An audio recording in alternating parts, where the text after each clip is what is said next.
This is APN, the daily English news broadcast and service TV Arakan President Talk today, Wednesday, 15th of March 2017 from your daily host, Mr. Sajid Greeting, which is Islamic Kareem. Assalamu alaikum wa rahmatullah. And I'm reading yesterday's article of Al-Blogger by Reader by Mr. Ron Corbin. Marat lawyer was working on plan to undercut Myanmar military. Kony, a prominent member of Myanmar's Muslim minority and legal advisor for Myanmar's ruling National League for Democracy, during an interview in Yangon, January 13, 2016, Kony was shot dead January 29, 2017. Photo Reuters. A close associate of Marat, Myanmar lawyer Kony says the constitutional expert was working on a plan to weaken the military's political power when he was gunned down at Yangon's airport soon after his return from a conference in Indonesia on January 29 of 2017. The revelation is likely to feed persistent suspicions which have been denied that the military had a role in the assassination.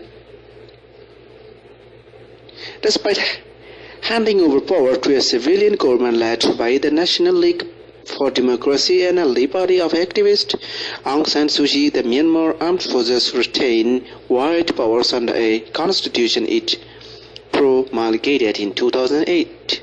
That constitution guarantees the military 25% of the seats in a parliament and gives it a veto over an constitutional amendment. It also controls the Ministry of Home Affairs, giving it authority over much of the nation's permanent bureaucracy.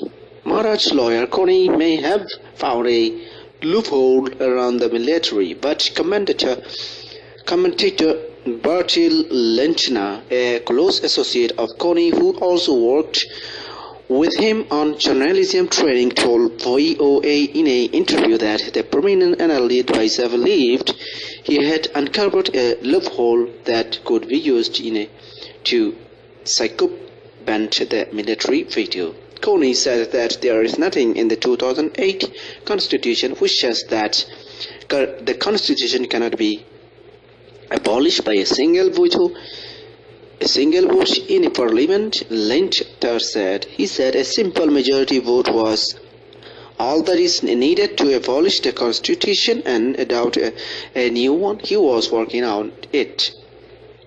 Lentner said Aung San Suu Kyi considered that the idea too provocative and preferred a vote at gradual reform, but he said Kony remained insistent. Police investigating the killing have said the plot to kill Kony was hatched in a tea shop last year by men who had a grudge against the lawyer. Several arrests have been made in the case. Commentators think Kony's murder was a warning, but Lentner said he believes Kony's killing was intended as a warning. His murder was meant to send a very strong signal to anyone else who would even dream or think of changing the constitution, and therefore it was carried out in broad daylight outside the airport, he said. He added the killing had created a climate of fear within the NLD party. National League for Democracy denies the murder created fear within the party. NLD spokesman Win Thing denied that, while acknowledging that Kony's loss was a blow for the party. It was definitely not fear. Kony's that was a great loss. It was a great loss, Win Thing said. He said the party's relationship with the military is just the same as before, and the NLD is definitely not nervous over the political climate. He added that the NLD would never lose hope of amending the constitution.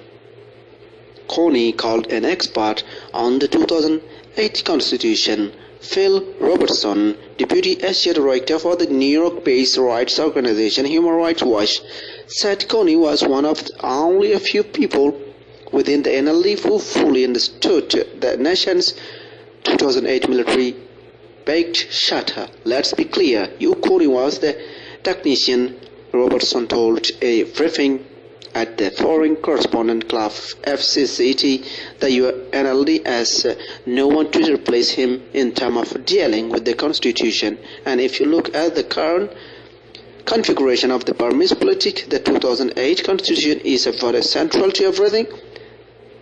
Tony Davis, an analyst with the HIS Chains, agreed that Kony was widely seen as a danger to the military influence. This man posed an existential threat not just to the military's bank account, their future, but to the future of the country, as they had their fallen and their father have seen it since independence in 1948. Davis said at the FCCT.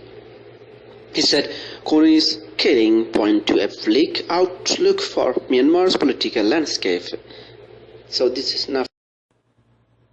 This is enough for today from APN English News Service. Thank you for watching our witness. Please stay tuned for more updates. There's to come up next as every day as usual. If you like our website, please visit our website at www.arakanpressnetwork.com. Thank you and Assalamu alaikum. Bye bye. See you for the cause of the nation.